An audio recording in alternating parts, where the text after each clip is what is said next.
How's everyone doing today? Welcome back to On The Ball and welcome back to another Premier League prediction show as me and my brother go head-to-head in predicting Premier League outcomes. The scores on the doors between us, 265 to 260, neck and neck going into a whole host of Premier League action this midweek, Tuesday, Wednesday and Thursday night Premier League action. The way the scoring works, it's 5 points for a completely correct scoreline. 1 point for a correct result on the star man. Once you pick that man, you cannot pick them for the rest of the season. 5 points for a goal, 2 points for an assist. And let's start off with the Tuesday night action at the City Ground. It is Nottingham Forest against Arsenal. Both of us gone for the same scoreline here in 2-1 to Arsenal. Yeah, I think it's going to be a tricky game for Arsenal. I don't see it being easy. I think Arsenal obviously got after coming back from their warm weather training, they got a good 5-0 win against Palace, albeit I did think the result kind of flattered them a bit, albeit they definitely deserved the victory. Forest have definitely been a lot better under Nuno Espirito Santo since sacking Steve Cooper, had a bit of an uptick in results, but they had a defeat in their last game in the Premier League against Brentford. It was 3-2. Defensively, all of a sudden started looking a bit sloppy. FA Cup, they gave away they gave away a 2-0 lead, I think, against Blackpool, and beat them on penalties, end up winning. So definitely cracks are appearing there. They do have a lot of players away for the AFCON as well. Elanga still not 100% fit. They do have Albioni potentially coming back, but I don't think for this game. So I think Arsenal are probably catching them at a good time. Maybe if it was in a couple of weeks' time, it could be different. So I've gone for them to sneak it 2-1 here. Yeah, sorry, it wasn't penalties. It was after extra time.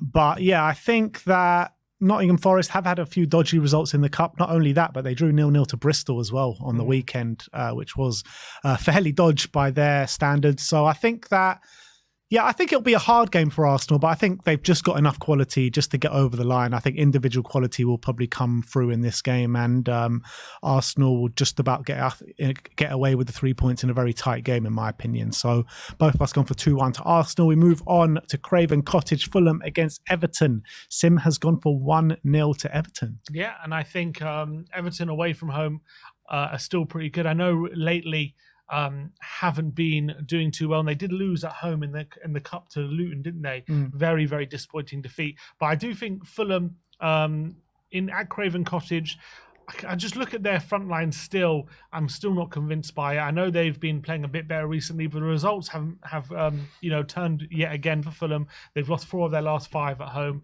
Everton are desperate for a win here because they haven't won in 4 games. They're precariously close to relegation zone, and I think they're going to be fighting tooth and nail for this result. And I can see them keeping a clean sheet. And then from that point of view, do I see them scoring? I can see them nicking 1. So I've gone for 1-0 Everton. Yeah, I've gone for 1-1 here. Both of these sides struggling for goals of late, especially Everton. Fulham, on the other hand, they've had a very disappointing week going out of both cups. But I did see good signs in that Liverpool game in the second leg. You know, they rallied late on, nearly got themselves back in it to force it into extra time, which wasn't to be. So I think they're going to use that hurt into this game and push themselves in the ascendancy. But I feel like Everton are a hard nut to crack, especially under Sean Dyche. So I found it hard to pick a winner here. So I had to go for 1-1. Can't see 2-2. And it could actually potentially be a 0-0 this game. But I just sided on both teams scoring. So 1-1 at Craven Cottage. Next up, we're going to go to Kenilworth Road, Luton against Brighton. We've gone for different winners in this game. I've gone for 3-2 to Brighton. Sim's gone for 2-1 to Luton. I went for the Brighton win just because I think Brighton actually playing well at the moment. They're getting results at the moment. They're scoring a lot of goals as well. So I think against a Luton side who are very hard to beat, especially at home, but when the good sides do go to Kenilworth Road, they usually do end up winning, and only by the odd goal here. So I can see a really exciting game, but I just see Brighton edging it. Yeah, I think it's just a small pitch, not a lot of space to play in. I can really see Brighton really struggling to play the football they like to play. We've seen a number of teams, even who are better than Brighton, go to Kenilworth Road and really, really struggle to open up Luton. And I think Brighton are very vulnerable defensively, very vulnerable from set pieces.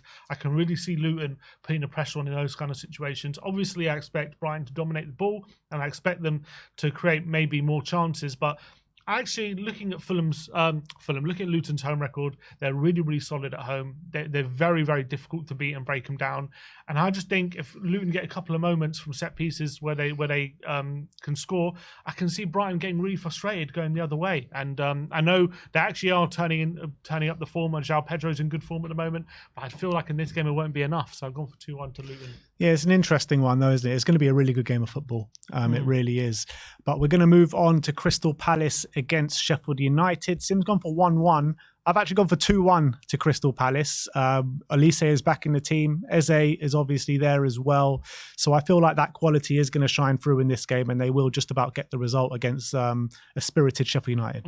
When I made this prediction, I actually didn't know that Elise is back, and that definitely makes a big, big difference because Palace are very heavily reliant on Elise and Eze together. I feel like when only one of them is fit, it makes a big difference because you can just stifle one of them and all of a sudden that ends kind of their threat. But when they've got both of them on the pitch, it's hard to stop. But look, I won't 1-1. I think Sheffield United it's going to be difficult for Crystal Palace to play against them. Sheffield United know how to frustrate oppositions. And I think going to Selhurst Park is going to be difficult for Palace to have it all their own way. Sheffield United not getting the results of late, but putting in much better performances. So Wilder will take heart from that. So I'm going to have them keep it at 1-1. Aston Villa against Newcastle in a really exciting game at Villa Park. Sim's gone for 3-1 to Villa. I've gone for 2-1 to Villa. It's just the incredible home form of Aston Villa really pulling them through. Newcastle still can't really get that form back on track as of yet, but I still think, they're getting better and better throughout the season, in my opinion. I'm really liking the look of Anthony Gordon. I think they got a goal in them, but I just feel like Unai Emery and Aston Villa's home form is too hard to ignore. Yeah, and they definitely want revenge for that 5-1 defeat at the beginning of the season, weren't they? Where I felt like that result really wasn't a fair reflection of the game, but ended up being a bit of a battering. I definitely can see Villa wanting revenge there. And I think the way Villa play, I can see them hitting Newcastle with Watkins, Leon Bailey, potentially Moussa Diaby. And I think where they're really going to win this game is in midfield, because I feel John Linton's out injured. Tonali's still not available. I feel like Kamara, McGinn, and potentially who else there? Tielemans or I can't remember who the other centre mid off the top of my head right now. They're very, very strong in the centre. Is my point. Aston Villa, and I can really see them dominating the central midfield. I can see Newcastle really struggling to cope with that, and I can see that pressure telling as well. So. I think maybe Isaac will get a moment and Anthony Gordon, but I think that'll be too much. So I went for 3-1 to Villa. Probably thinking of Douglas Luiz. Douglas Luiz. Yeah. Amazing form. But let's move on to Man City against Burnley. Both of us gone for Man City battering. Sim's gone for 4-0. I've gone for 3-0. Erling Haaland looks seemed to be back for this game. Kevin De Bruyne probably back in the starting lineup as well. So when these two on the pitch together, it promises goals. And against a leaky Burnley side, can't see anything more but a battering. Yeah, especially how Burnley like to play. I know they've been a bit more resolute in recent weeks and have been a bit more pragmatic to their credit, but I don't think that's going to be enough against a unbelievable Man City side who can open it up at will. The individual quality will be way too much for this Burnley team. And even if they try to shut up shop and frustrate City, I don't think it's a plan that's going to work. So I just see Burnley being completely outclassed here. So I've gone 4-0. Next up to the Tottenham Hotspur Stadium as Spurs take on Brentford and Ivan Toney. Sim's gone for 3-1 to Spurs here. Yeah, I think Spurs will want a bit of reaction to going out of the FA Cup. Obviously, the league is all we have to fight for now this season. So I think that gives added importance to this game. Hopefully James Maddison should be back in the starting lineup as well, so that'll be a real big boost and will add to our creativity. I can see us really starting very quickly and taking it to Brentford. Brentford are obviously a very physical team, really good from set pieces, and can definitely catch you out on the counter. And I know still no Mbeumo, but with Ivan Toney back, I can definitely see them getting a bit of joy on the counter and maybe from a set piece. But I think Tottenham, I know Brentford played this back three system, so we might have a bit of struggle to open them up. But I think once we do get that first goal, it might be a bit easier for us to create some chances, especially with Maddison back in the side. So I'm going 3-1 to Tottenham. Yeah, I'm going 2-0 to Spurs. With our defence back fully fit and on the pitch, you saw how formidable they were against Man City, and I'm expecting them to have another really strong showing with Romero, Mickey van de Ven. They do have Ivan Toney, so it is a serious threat. But I think without Wissa, without Mbeumo, it will be hard for Brentford to consistently break down Tottenham and get that supply in the box for Ivan Toney. But I do feel Spurs look, they're not playing at their fluid best at the moment, but I do feel like with Maddison back in the team, we can find some magic from somewhere, but we desperately need that Heung-min Son and Pape Matar Sarr back to show, get back to that fluidity. So I've gone for 2-0 to Spurs. Next up is Liverpool against Chelsea in a really interesting matchup at Anfield. Sim's gone for 3-2 to Liverpool. Yeah, and I think Chelsea, for all their faults, they do tend to give the big teams a good game. And in each of their time they've played, the top six, it's been a very close game. Their pressing can be very effective. Obviously, they drew with Liverpool in the first day of the season, but a lot has changed since then, of course. But I do see them going to Anfield, and the way Liverpool play with, they commit a lot of risk to the game. I can see Sterling with his pace, maybe Mudryk getting in behind and causing them problems. But I just don't know if they'll have enough to stop Liverpool going the other way. Even without Mo Salah, they've scored 9 goals in their last 2 games, so they've shown they can cope without him. They've got the forward line to test anyone, even without their talisman. Trent Alexander-Arnold came off the bench in the last game, so I think he's going to come back into this team as well, and he's a massive element to their play. So I see a close game here, but I think Liverpool shade it 3-2. Yeah, I just think it's a case of I took into account massively the Jurgen Klopp factor in this game, and especially it being in Anfield. They're going to make it some hell of an atmosphere from now until the end of the season in support of their manager, and I feel like Chelsea won't really be able to handle it, to be honest. And yeah, they have been good in the big games this season, Chelsea, but I feel like they're going to get massively unstuck this game. Seems like no Salah, no problem for Liverpool, and with a bit of an air of invincibility about them at the moment, only losing 1 game all season, and that was the dodgiest loss you're probably going to see all season as well. So yeah, I've gone for 4-1 and probably Jota to have a field day here. So 4-1 against Maurizio Pochettino's Chelsea, and it's a copy of the cup final, isn't it? So if it's anything to go by, anything to go by, then Poch has got a lot of things to worry about, to be honest. But let's go to the London Stadium. West Ham against Bournemouth. Both of us gone for a Desmond 2-2. Why 2-2? Yeah, I think West Ham at the moment, they're doing well, obviously. They're unbeaten in 5 games. But I think Bournemouth, definitely off the back of a poor defeat, a 4-0 at home to Liverpool, they would expect it to give Liverpool a bit more of a game in that one. And I think they'll want a reaction to that. They've got a few players, I think, coming back from the AFCON. I think Semenyo is coming back. He's quite important to them. I think they've got the talent and the tactics to really help West Ham. I think Kudus potentially coming back into this game will be big. Bowen's obviously back fit. Still no Paquetá, but I think West Ham on the front. On the other hand, I think Bournemouth are going to dominate possession. They're going to take the game to West Ham. West Ham will kind of like that.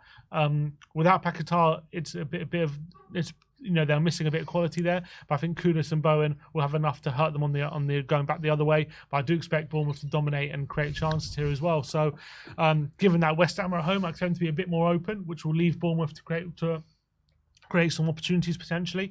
So I can split it. So I went 2-2. Yeah, the way you look at it, West Ham have been really resolute of late, not conceding too many goals, albeit they did concede 2 to Sheffield United. But apart from that game, they've been really tight at the back.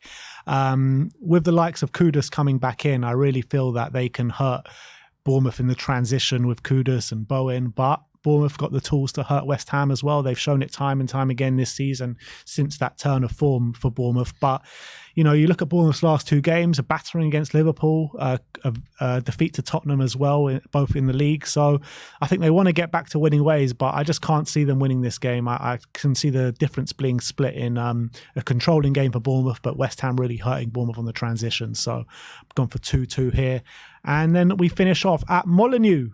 Wolves against Manchester United. Both of us going for 2-1 to Wolves. It's funny this, because I always feel like, Sim will never go for this. And every time when the Man United game pops up, we always have the same result in favour of the other team. Literally, if the results went as we were predicting, I think United would be relegated this season. I think Wolves will win. I just can't see Man United going to Molineux and turning them over. I think Wolves, the way they're set up, is perfect to play against a team like Man United. I think Man United won't like the challenge that Wolves have, because Wolves are going to sit deep. They're going to soak up pressure. Man United don't like to play that way. They like to play where there's space. And then on going the other way, Neto's back in the team. I think he's going to be licking his lips at their United defence. Cunha's in brilliant form. Obviously, you've got Hwang's away, but you've still got Neto and Cunha in the front line. And they'll be thinking that if they have an opportunity to run at this Man United defence, they'll definitely be fancying their chances to create opportunities. They're in good form as well, unbeaten in 4 games. Man United, I'm just not convinced. I'm still not convinced by them. Every time I see them get a win, I still think they're a lot of the times very lucky to do so. I don't see Wolves doing them any favours in midweek as well. So I've gone for 2-1 to Wolves. Look, I've been impressed with Wolves this season, especially at home at Molineux. You know, they've lost 2 games at home all season. The first one coming second game of the season, the second one coming in September. So they haven't lost at home in a very long time. You look at Manchester United, they haven't won away in a very long time. Their last win away coming against Everton, and that was a while ago now. So I'm looking at this Manchester United team, and I feel like they can just about get by when they play really poor sides, but this Wolves side are not a poor side, and they've got really good players to hurt. And Pedro Neto coming back into the team as well, scored a great goal on the weekend in the FA Cup. He's showing he means business. So I feel like this is going to be quite a convincing victory for Wolves, and maybe Man United nicking one at the end. So 2-1 to Wolves. If Wolves win, they go level on points with United. Wow. It's a big game. Big game. But we move on to the star men. It's a Man City special this week. Bernardo Silva against Kevin De Bruyne. Yeah. Right, Bernardo. I'm fancying him to start. I think against a team like Burnley, he's got more than enough in his locker to get a goal or some assists. I was thinking De Bruyne or a Haaland, but I just wasn't 100% sure they were going to start, so I thought I'd save it for a later date. So I went for someone who I do think is going to start, and that's Bernardo Silva. Yeah, I'll probably regret saying this, but I thought that De Bruyne didn't start against Spurs and came on in the latter stages, so I thought that meant he must be starting this week. But it's always picking a Man City player is always running no matter who it is always running the risk of Pep Roulette, isn't it? So let's just hope De Bruyne plays and Bernardo doesn't. But that is your predictions this week, I should say. Let me know your predictions in the comment section below. Let me know who you think is going to come out on top this week, me or Sim. But thank you everyone for joining us, and we'll see you